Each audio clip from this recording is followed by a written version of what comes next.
In this Diablo 4 review, I'm not only going to talk about my impressions of Diablo 4 having played some over 100 hours of the game so far, but also other members of Fextra Life who also got to play over 100 hours. There were a total of 4 of us who got to play this game non-stop over the last 2 weeks. So this review is kind of a summarization of what we all thought of the game and why we think it might be the best Diablo game ever made. Before I get into the review itself, however, I want to mention that this is a story spoiler-free review. I will not be talking about the story in detail whatsoever. I will be mentioning my general impressions of the story, what I liked about it, but I won't be getting into details or any aspects of characters or places, and just, giving my general impression of what I thought about it. We will have some mild spoilers in the form of endgame, showing the endgame activities and talking about what you can do at endgame. So if that's something you don't want to know about, we'll give you a heads up before that so you can avoid it. But for now, let's press on. So I want to start this review by saying that I did play both betas, open and closed, and I did play the server slam, and during that time, I really enjoyed my time with the game, but I had concerns about the progression of your character through the game. That is to say, it felt like because of the way enemies scale to your level in the game, that I thought the progression might be absurdly bad, because you never got to that point where you were starting to face roll enemies, and it felt like a slog, and I would like to say, first and foremost, that I was completely wrong about this. The beginning portions of the game are still kind of slow, I will say that. The pacing is about the same as the beta, but as you get higher and higher level, that starts to change as you pick up more passives, as you pick up more gear, as drops get better and better, and it just starts to get more and more interesting, and to that place that you were really hoping to see, or at least I was really hoping to see in Diablo. It gets there, and it stays there with a bang. So speaking a little bit about the story and setting the game without getting into details too much, it obviously takes place in Sanctuary, which is kind of the world of Diablo, and there's a big focus on how this world came to be, what it is, and what's really happening and going on in this world, and what part that you play in it. I will say that the characters involved in the story are very well voice acted. They're very interesting characters. I enjoyed the lore very much. The NPC dialogues were handled very well. I enjoyed the voice acting, even though some of them were repeated. They did a very good job on this aspect, but I will say, if you're just comparing it to other Diablo games and the stories and characters involved in those games, it felt a little underwhelming compared to those games. While the story is told very well and it clips along at a decent pace, I felt like there were missed opportunities with some of the characters to showcase them a bit more, and it just didn't quite have the oomph that some of the other Diablo games had. And I will say that it seems like they set this game up to be a much larger world, in the sense that I feel like what you're going through in the main campaign of this is just the beginning of a much larger story. It does not feel like a complete story. It does not feel like it was intended to be a complete story, but rather your introduction to Sanctuary, and where we go from here is really anyone's guess. But it does feel like they set this up for constant content updates, which I know that this is the plan of the game. So I feel like a lot of the major characters that were absent in the game are going to become or make appearances later on in further updates. I will say, though, that the setting of the game is the best I've seen for Diablo 4. It's the most immersive I've ever felt playing a Diablo game. They did a phenomenal job on the art style, the way the world is designed. You just get lost in it, and I enjoyed myself so much just exploring the world. They've given more reason to explore the game world than ever done previously, and you'll want to go around and see everything just for the things that there are to see in the game. But I want to mention that when I was playing and when our other reviewers were playing this game, there was basically no one in our game world. I ran into 2 other players for a grand total of about 30 seconds, and we saw each other, killed a couple enemies, and we were on our way. There were no exchanges made. So when you're running around with a bunch of players named Skippy232, killing things and, saying profanity in chat or doing all kinds of weird things, it might detract from your experience a little bit, because we didn't experience that. We had more of a traditional Diablo experience, where it felt like you were playing single player, because you basically were for all intents and purposes. And I don't think everyone is going to have that same gameplay experience when it comes to the world of Sanctuary. And I want to mention something that I really appreciated that they added to this game, which is the skip campaign feature. Once one of your characters finishes the campaign, all of your other characters can skip the campaign if they want. And this allows them to just kind of begin with the endgame activities, or kind of just get on with the game, really. And all the things there are to do besides the main campaign. And why that's really beneficial is there are a few areas in the game that are like locked out to you until you progress the campaign through those areas. So it removes those from the game, and also gives you access to teleport around the map, so you can go to different sections of the map. So if you want to get a certain legendary aspect that's located much further into the game, to be able to get that earlier. So this was a really nice addition, and it doesn't force people to do the campaign more than once, which I don't think most people will want to do, because the story isn't that impressive or that great that you want to see it again, and there is no real change in the story. So this was a really nice addition to the game. So moving on to gameplay, talking a little bit about exploration first. One thing that I really love that they've done, because the world is kind of like a persistent world, kind of like an MMO, is that the fog of war, once you've removed it from the map, stays removed. It's not different every time you load into the game because the map's changed. It's constantly removed. So if you're a completionist or an explorer, someone who has to like erase every black spot on the map like me, this is really, really nice because you only need to do this one time on your character and then it's gone. This is not this case if you're playing like an alt character. The fog of war will still be there on your alt character, but for each character that you're playing, once you've revealed the map, it'll remain revealed. And as I mentioned earlier, there are a lot more rewards for exploring in this game. For instance, the Altars of Lilith, which give you stat bonuses to all of your characters if you unlock them on one character, which is great. And these are kind of well hidden. They're not easy to see. You'll definitely want to use our interactive map to locate some of these. And it's best to do these on one character if you can, because once you get them once, it applies to all characters. But they are not marked on the map for alt characters. So like if you get half of them on one character, then you start playing another character, you won't see where they are, and you might get the same ones over and over again. You might not remember which ones you've gotten, so it's best to do them on one character if you can. There is also a regional renown mechanic that allows you to gain renown with different areas of the map that provide bonuses to not only your player, but also other characters on your account, providing you with skill points, more potions that are account-wide. So when you start a new character, you'll start off with some advantages if you do this on one character. And this really makes you want to explore and do the side quests of the game and you know, rescue places and unlock strongholds and stuff like that, because it rewards you for doing that in meaningful gameplay ways. Moving along to combat and customization, I feel like Diablo 4 has without a doubt the best combat out of any of the Diablo games I have played to date, and this is one of the reasons I think it's the best Diablo, is that you use all the skills on your bar, constantly figuring out the combination of those skills, the legendary aspects you're getting. It's the most dynamic combat to date in a Diablo game, and it feels that way the entire time you're playing. Between the four of us, we were able to get one character from each class up over 50. Our highest level character was level 62, and we got into the Paragon system, and I'll get into that in a minute. But it was absolutely phenomenal playing the whole way up on each class. They all played markedly differently. The legendary aspects that you got along the way really changed the way your builds played in some cases, and it was not the same for each class. I mean, it felt like some builds didn't have very strong legendary aspects early on, and they kind of struggled in the earlier parts of the game. But then when they got those legendary aspects later on in the game, they became more powerful. And some builds that had early access to legendary aspects were strong early on, but maybe weren't quite as powerful later on. So there was a lot of tinkering to be done on our builds, and we spent countless hours doing that, and it never got old in that period of time. Since the review period has ended, I've found myself wishing I could keep playing the game, and I think about playing the game. I've been dreaming about playing the game. These are always good signs for these sort of games. So here's the part where I talk about endgame and endgame content, so if you guys don't want spoilers on that, please skip ahead. This is your notification that I will be showing gameplay of this and talking about this a little bit, so if you don't want to see that, skip ahead now. So the endgame becomes available to you once you've completed the main campaign, and there is a dungeon that you can do to increase your world tier to world tier 3 called the Cathedral Light that becomes available to you once you've done this. And a lot of the game's endgame activities take place on World Tier 3, meaning you can't even do them on World Tier 2. And I think the Cathedral of Light has like level 53 or 54 enemies. Like, I don't think it goes lower than that. So you need to be about level 50 and unlock the Paragon system before you really begin to dive much into endgame.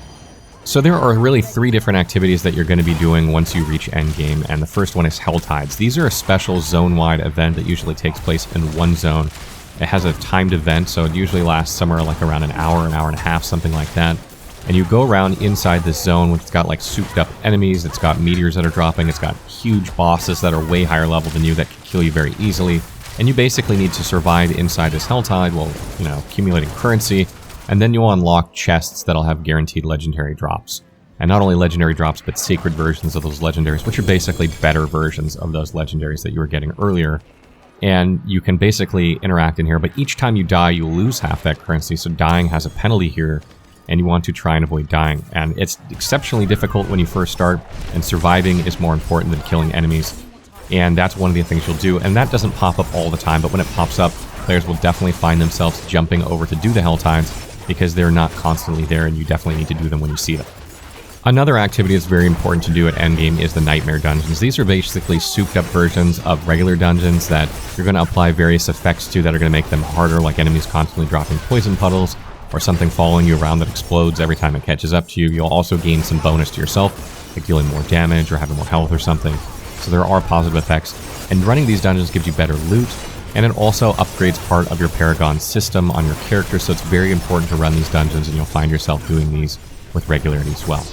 And then lastly, there are bounties from a special NPC. I don't want to talk too much about what NPC this is, but these are activities like running a specific dungeon or killing a certain amount of enemies or finding and killing a certain enemy. And you'll need to accumulate 10 points by doing these activities. Each activity rewards you with a number of points. And then you'll return to said NPC and they'll drop you a chest, which usually rewards you a legendary or two inside of it. And what I found particularly interesting about this was that it felt like the main campaign was very long. And then when you got to endgame was huge. Like, endgame feels like half or more of this game easily. I was not expecting endgame to have such a large role in what you're playing in this game, but I think Blizzard did a phenomenal job, and there's definitely no shortage of activities.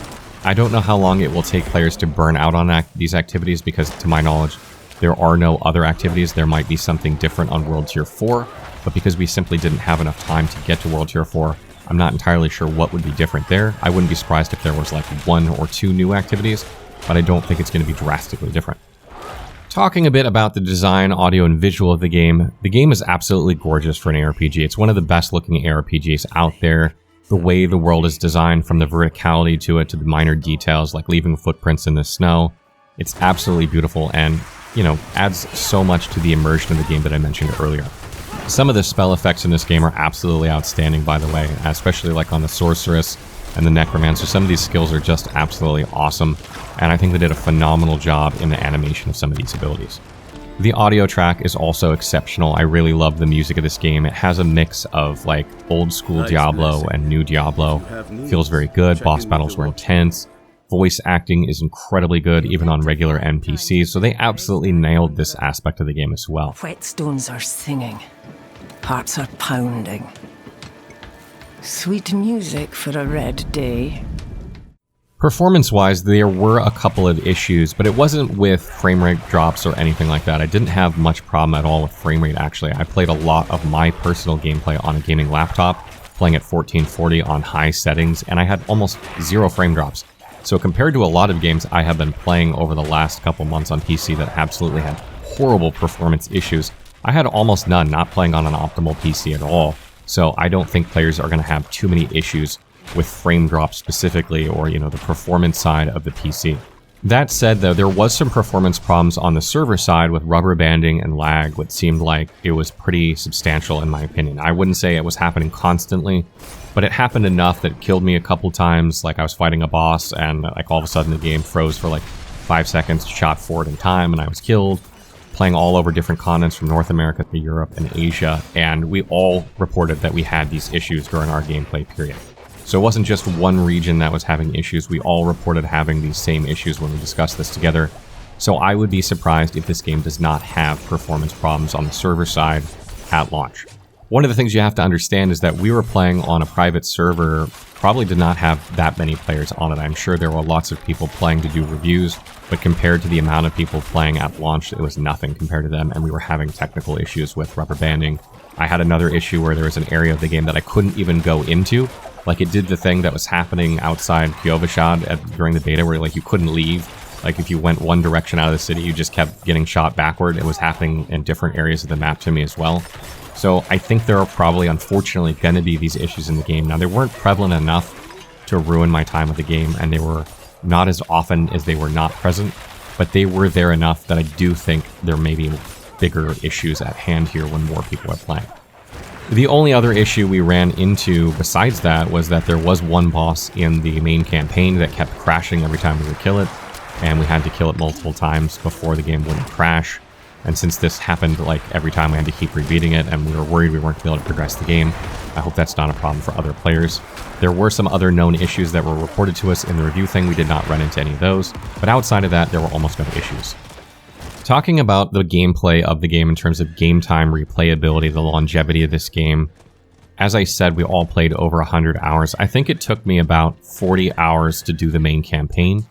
I did not rush for the first couple days, and then the second couple days after that, I kind of pushed the main quest pretty heavily, skipping a bunch of side quests and stuff. But I think naturally, someone who plays through the game who isn't just riding the main story quest, because I think there's just so many things to see and do in this game that I don't think people are going to just skip everything that's right in front of them on the screen to do the main quest. I think realistically it'll probably take players about 50 hours or so to get through the main campaign, doing just a modest amount of side stuff and along the way, just as it feels natural, like it's on the way to the main quest anyway. So you're looking at about 50 hours there, and then I don't know how many hours you're going to have on endgame. We spent more of our time playing endgame than we did the campaign, and our highest level character got to 62, and there are many, many levels above that. We didn't even get to World Tier 4. So I think you're probably looking at like another good 200 to 300 hours of endgame on top of the main campaign for one character. And then obviously, depending on how many characters you do, probably another 200 hours or so on those characters each. Now, I don't know how many players are going to do 5 characters all the way up to max level, all the way up to World Tier 4, doing the same activities over and over, but I would expect a good healthy amount of players will complete the game with one character, make a few alts at lower levels at least, or progress into World Tier 3 and do at least World Tier 3. So I think your average player is probably going to get well over 100 hours out of this game, even if they don't, like, you know, they're no-lifing endgame, even if they're not doing that. I think they're going to get well over 100 hours, which is an incredible amount for the value of this game, for what you're paying.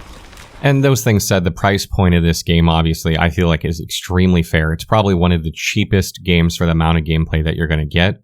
I was not expecting endgame to be so big. I feel like if you are an endgame player, you have a lot to do, and if you're not an endgame player, you still have quite a bit to do in this game. Over 100 hours probably for the average player, and for, you know, the no-life endgamers and people who love play RPGs for the endgame, they have way, way more hours than that. That is not terrible for $70 in my opinion. So talking a little bit about the in-game store, I know this is a hot topic for people. We were not actually given access to the store of the game, so I didn't actually get to see it for myself. But we were told that the shop will only exist to have cosmetic items in it. There will be nothing that will give players an advantage in-game whatsoever, and that it will only have cosmetic items that people can mix and match with their already existing gear and the transmog system. Talking a little bit about the Battle Pass, we know that the Battle Pass awards cosmetics, premium currency, and free season boosts. We were not, again, told what these were. We did not have access to this. We do know that players can purchase tiers of the Season Pass to make it go faster, but that they won't be getting season boosts by doing so. So you can't buy the part of the Battle Pass that gives you season boosts. And I don't know what those season boosts are. They might be XP gain or movement speed, or I have no idea. But we do know that you're able to buy some progress in that, even though if you cannot buy the actual, you know, whatever the boosts are. So just kind of my final thoughts for this game. I had a ton of fun playing this game, and it actually surprised me how much detail there is in this game. Having played essentially solo because there were really no other people in my game world, I think my story experience is going to be different than everyone else's. I don't think the average person is going to have quite the same experience as I did, but nonetheless, the game was absolutely phenomenal, and the fact that this game is cross-platform and cross-play is absolutely incredible, meaning you can play with your friends on PlayStation if you're playing on PC, and then you can hop off PC and go play couch co-op with your girlfriend and continue your character's progress, and then go back to PC later, and all your progress in here is still there. That is an absolutely incredible feat, and I cannot wait to take full advantage of that when playing the game. Diablo 4, in my opinion, is going to appeal far more to non-Diablo fans than any other Diablo game has in the past. It's going to lure them in, and they're absolutely going to love it. Having read through the comments on the impressions videos from the betas and stuff from, you know, what people were saying on our impressions, I definitely get the sense that most people who played those absolutely enjoyed the game, and I think if you liked the beta, you are almost certainly going to love Diablo 4, and if you were on the fence about it like me, I think the endgame is more than enough to convince you that Diablo 4 is up there with some of the best RPGs ever made.